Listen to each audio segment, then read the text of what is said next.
My recipe, super simple recipe, and I know everybody's different. The shoulder is, very complex.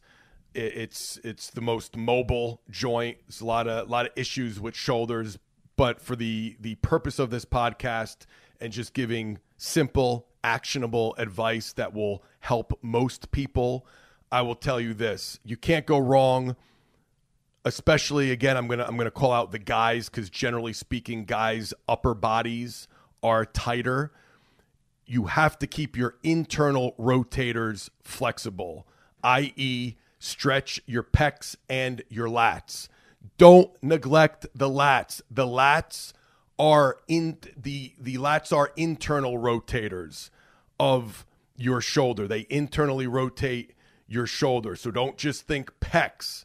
Your lats are responsible as well. So you want to stretch the pecs and the lats daily. That is something you should be doing every day.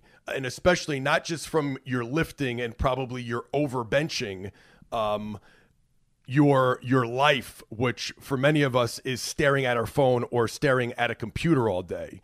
So you're sitting there, shoulders are rounded, you have the old text neck, the forward head posture, you're looking down, and your pecs, lats, everything is shortened all day. Then the majority of you go to the gym and you perform way more bench pressing than you need to. There's your recipe for shoulder issues right there. So stretch the pecs, stretch the lats. Along those same lines, speaking of mobility, you need to increase thoracic mobility. We need thoracic extension, rotation. You need, and basically thoracic is just a fancy term for your upper back, your shoulder blade area. You need mobility there as well. Most people I deal with are very, very locked up in their upper back. They have poor thoracic mobility. So that's like the big 1-2 punch. Stretch the internal rotators, increase thoracic mobility, and then the third piece to this puzzle is focus on strengthening your upper back. And more importantly, I'm not talking about heavy 150-pound single-arm dumbbell rows or heavy bent-over barbell rows. Not that there's anything wrong with those exercises, but in my opinion, years and years of experience and having shoulder issues myself, I stand by this 100%. If you get nothing else out of this podcast, know that high frequency, and it could be much lower intensity. You don't have to pick super intense, super heavy exercises. In fact, I recommend that you get the majority of your upper back training from lower intensity type exercises, but performed more frequently. So that will increase your volume, obviously, as well. Higher frequency, you're going to end up getting a higher overall volume if you are doing these lower intensity exercises daily, or at least 4 to 5 times a week. I want you doing things like iso hold YWTs or YWTIs. You could throw the I in there. I'm fine with that.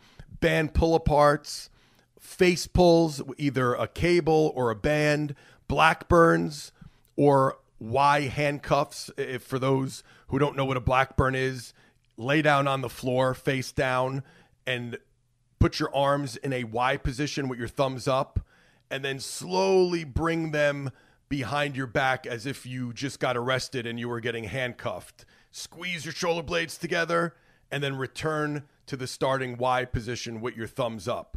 That is how we perform Blackburn. So, and don't be confused, just because I'm saying lower intensity. When I speak about intensity, we normally refer to that as like a percentage of your 1 rep max. So when I say high intensity, I'm speaking of exercises where you're lifting over 90% of your 1 RM.